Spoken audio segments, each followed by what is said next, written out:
Hello வீஃபர்ஸ், நாங்களோட Lakshmi.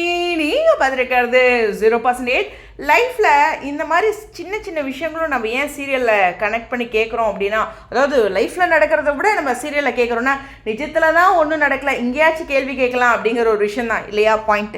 ஏன்னா கெட்டவன் ரொம்ப சந்தோஷமாக வைப்பான், ஏமாத்திரவன் நல்லா பொழைச்சிட்டு இருக்கான். இதெல்லாம் பார்க்கும்போது எங்கடா நீதி செத்து போச்சு அப்படிங்கிற மாதிரி இருக்கும்போது சீரியல்லையாச்சும் கேட்போம் அப்படிங்கிறது தான் நான்லாம் நினைப்பேன். அப்படி ஒரு விஷயம் தான் இன்றைக்கி நடந்திருக்கு. 5 லட்சத்தையும் ரோகிணியே திருப்பி கொடுக்கறது. இட்ஸ் டைம் டு ரிவெஞ்ச் மாமே அப்படிங்கிற ஒரு விஷயம். இந்த படத்தோட பாடல் வரிகள்லாம் இந்த இடத்துல நல்லா வரமாட்டேங்குது, பட் ஆனால் ஸ்ட்ரைக் ஆகுது.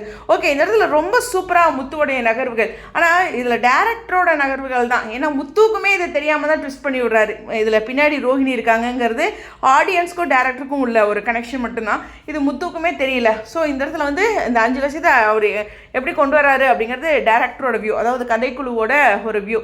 இதை அழகாக கொண்டு வந்திருக்காங்க. இப்போ ரோகிணியே 5 லட்சத்துக்கு காரணமாகி இது ஒரு பிரச்சனையாக்கி இதை அப்படியே ட்விஸ்ட் பண்ணியிருக்காங்க. இப்போ ரோஹிணி அந்த 2 லட்சத்தை எடுத்து இந்த பக்கம் சிட்டிக்கு கொடுக்குறாரு, அந்த 2 லட்சத்தையும் அங்கேயே கொடுத்துட்றாங்க. என்னென்னா பார்வதி ஆண்டி எனக்கு போய் பார்த்துருக்காங்க இல்லையா, அவங்ககிட்ட 2 லட்சம் கொடுத்து இதனால் இஷ்யூ ஏற்படுது அப்படின்ட்டு அதை கிடைச்ச மாதிரி கொண்டு வந்துடுறாங்க. இங்கே 3 லட்சத்தை தன்னுடைய தாலிக்கொடி ரைட் அது மாதிரி தான் சம்திங் ஏதோ ஒன்று வச்சு தான் 3 லட்சத்தை கொடுக்குறாங்க. அதில் மனோஜும் இன்வால்வ் ஆகிறாரு. மனோஜ் தன்னோட கையிலலாம் காசு இல்லை அப்படின்னு கை விரிக்கும் போது இந்த 3 லட்சம் இப்படி கொண்டுட்டு வராங்க. ஸோ மொத்தமாக 5 லட்சம் அப்படின்னு இங்கே நகர்வுகள் வந்துடுது. இதை ரோகிணி கொஞ்சம் யோசிக்கணும். ரொம்ப அவங்களோட கடன் சுமை அதிகமாகிட்டே இருக்குது இல்லையா. கரெக்டு தான், சீரியலில் இதெல்லாம் சும்மா காட்சிகளோடு முடிஞ்சிருது. அவங்க என்ன உண்மையுமே பார்லர் போய் உழைச்சி பண்ணுறாங்களா அப்படிங்கிற ஒரு விஷயம் இருக்குது தான். இருந்தாலும் இந்த இடத்துல வந்து அவங்களுக்கான கடன் சுமை பொசுக்குன்னு லட்சமாக அவங்க கடன் வாங்கிட்டு இருக்காங்க. அது எனக்கு இப்போ எப்படி வந்து முடியுமோ அப்படிங்கிறது தெரியல. எக்கச்சக்கமாக இருக்குது. ஆல்ரெடி சிட்டிக்கிட்ட இப்போ இந்த 5 லட்சம், இதில் 2 லட்சத்தை எப்படி ரெடி பண்ணாங்க, இவங்க மட்டும் டக்குன்னு ரெடி பண்ணிடுறாங்கப்பா அப்படிங்கிற ஒரு விஷயம் தான். எனிவேஸ், இந்த பக்கம் வந்து 5 லட்சம் ரோஹிணியே கொடுக்குற மாதிரி வருது. இதில் வந்து சிட்டியோட இஷ்யூ எல்லாமே அவங்களுக்கே திருப்பி வருது. நாளைக்கு இன்னும் அவங்க கேட்கலாம், சிட்டியோட இதில் இன்னுமே கேட்கலாம், பிஏக்கு அந்த ப்ராப்ளம் இந்த ப்ராப்ளம் அப்படின்ட்டு.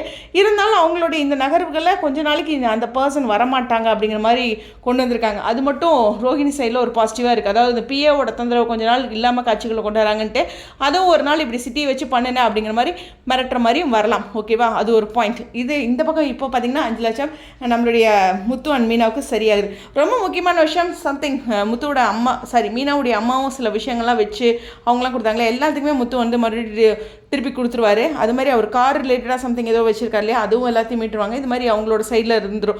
இப்போ இந்த இஷ்யூனால் அவங்க ஒரு விஷயம் சரி பண்ணணும் அப்படின்ட்டு மீனா ஒரு ஸ்டெப் எடுத்து வைக்கிறாங்களே, அது இப்போ ரோஹிணி பண்ணதெல்லாம் நடந்த நல்ல விஷயம் அப்படின்ட்டு இந்த டெக்கரேஷன் அப்படிங்கிற ஒரு இது பூ தொழிலேருந்து அடுத்த ஒரு ஸ்டெப் எடுத்து வைக்கிறதுக்கு இந்த பண இஷ்யூ, நமக்கு லைஃப்பில் ஏதாச்சும் ஒரு இஷ்யூ வரும்போது சரி இன்னொரு எக்ஸ்ட்ரா பண்ணுவோம் அப்படிங்கிற ஒரு முனைப்பு வரும். நான் நிறைய டைம் அப்படி ஃபீல் பண்ணியிருக்கேன். இந்த பிரச்சனைனால இப்படியே உடைய முடியாதுன்னு கொஞ்சம் எக்ஸ்ட்ரா ஏதோ ஒன்று பண்ணணும் அப்படின்னு நினச்சிருக்கேன். அந்த மாதிரி ஒரு விஷயம் தான் ஒரு ஸ்டெப் எடுத்து வச்சுருக்காங்க மீனா.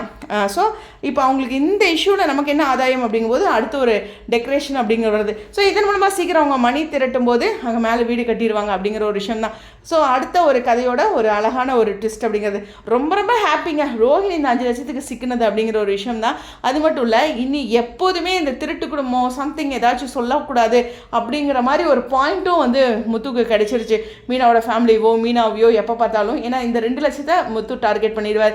அதனால் கப்சிப்னு இருக்கிறதுக்கு ஒரு சின்ன முக்கியமான நகர்வுகளாக இருக்குது. இருந்தாலும் விஜயா பேசுவாங்க. இருந்தாலும் இந்த பாயிண்ட்டும் ஒரு சூப்பரான விஷயம். எனக்கு இந்த பார்வதி வித்யா இந்த 2 கேரக்டருமே சூப்பராக இருக்குது. அவங்க கூடவே இருந்தாலும் நல்ல ஒரு ஃப்ரெண்டாக, அதாவது அவங்க தப்பு பண்ணுறதே கொஞ்சம் மாதிரி சுட்டி காட்டுறாங்களே, அட்லீஸ்ட் அவங்களோடையே போகாமல் டியூன் பண்ணாமல், அது எனக்கு ரொம்ப பிடிச்சிருந்தது. நைட்டே சொன்னேன், ஃப்ரெண்ட்ஸ்னால் சேமாக தான் இருக்கணுங்கிறதுல ஆப்போசிட்டாகவும் இருப்பாங்க அப்படின்ட்டு. ஸோ உங்களுடைய கருத்துக்கள் ரொம்ப ஹாப்பியான ஒரு நகர்வுகள் இல்லையா. ஃபேன்ஸ் ஹாப்பி, இருந்தாலும் பெருசாக மாட்டல அப்படின்னாலும் ஸ்டெப் பை ஸ்டெப்பாக தான், ஃபுல்லாக மாட்டினா கதை முடிஞ்சிருங்க அப்படிங்கிற ஒரு விஷயத்தை பதிவு பண்ணி இந்த வீடியோவில் விடைபெறேன். Stay tune.